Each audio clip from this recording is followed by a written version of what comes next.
Hello everyone. Last व्हिडिओमध्ये आपण तीन इक्वेशन्स ऑफ मोशन्स काय आहेत ते आपण तिथं मेन्शन केलं होतं. तीन इक्वेशन्स होती. पण ती इक्वेशन मी बोललो की इक्वेशन आपण ती अल्जेब्रिक मेथडने सुद्धा डिराईव्ह करू शकतो आणि ग्राफिकल मेथडने सुद्धा डिराईव्ह करू शकतो.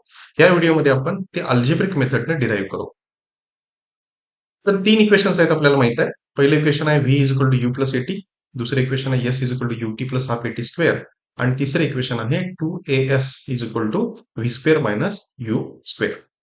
So one by one we will see. एक एक इक्वेशन आपण पाहू कसं डिराईव्ह होतं. पहिल्या इक्वेशनसाठी आपण डिराईव्ह करू. आपल्याला माहित आहे की acceleration is equal to change in velocity divided by time. आता चेंज इन व्हेलॉसिटी म्हणजे काय? यू इनिशियल व्हेलॉसिटी आणि व्ही फायनल व्हेलॉसिटी त्या दोघातला डिफरन्स म्हणजेच त्या दोघातला difference divided by time that is mean acceleration. बरोबर. Acceleration is equal to v minus u divided by T.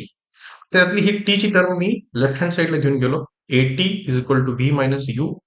बरोबर. आणि इथं आता पुन्हा ही मायनस यू ची जी काही टर्म आहे ही मी आता पुन्हा लेफ्ट हँड साईडला घेऊन गेलो. तर काय येते? U plus A T is equal to V. तेच आता पुन्हा मी ही लेफ्ट हँड साईड आणि राईट हँड साईड शफल केली.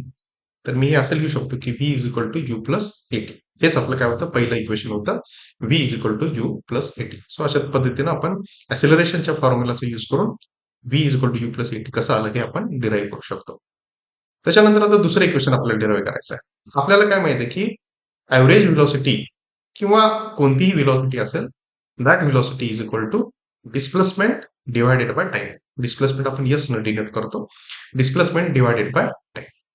तेच मी ऍव्हरेज व्हेलॉसिटी दुसऱ्या पद्धतीने द्यायचं झालं तर मी कसं म्हणू शकतो? दुसऱ्या फॉर्म्युलानं v average velocity is equal to you plus V divided by two. U initial velocity आणि व्ही फायनल व्हेलॉसिटी आणि त्या दोघांचा ऍव्हरेज किंवा यू प्लस व्ही मी ऍडिशन केलं आणि डिवायडेड बाय टू केलं तर येणारं उत्तर आपल्याला काय देईल? ऍव्हरेज व्हेलॉसिटी देईल. म्हणजे ऍव्हरेज व्हेलॉसिटी मी अशी सुद्धा रिप्रेझेंट करू शकतो, अशी सुद्धा रिप्रेझेंट करू शकतो. म्हणजेच मी इथं असं लिहिलं की V average is equal to S by T असं सुद्धा आहे किंवा is equal to you plus V divided by two आहे.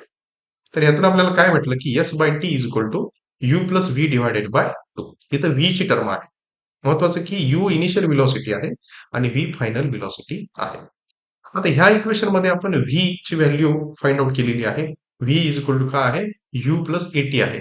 हा इथं जो व्ही आहे तो आता मी ह्या टर्म ही व्ही ची जी काय आपण एक्सप्रेशन डिराईव्ह केलेलं आहे ही व्हीचं एक्सप्रेशन मी इथं पुट करतो. बाकीच्या टर्म तशाच ठेवले मी. तर काय भेटेल आपल्याला? S by T is equal to you plus V is equal to you plus A T. मी ब्लॅक कलर मध्ये दाखवलेला आहे. So U is equal S by T is equal to you plus A T divided by two असं होईल. की पुन्हा जे काय ऍडिशन्स होत्या त्या केल्या. तर S by T is equal to you plus U two you plus A T divided by two. आता मी हा डिवायडेड बाय टू जी टर्म आहे ती पुन्हा सेपरेट केली. तर S by two is equal to two U divided by two plus A T divided by हे आपल्याला असं भेटेल.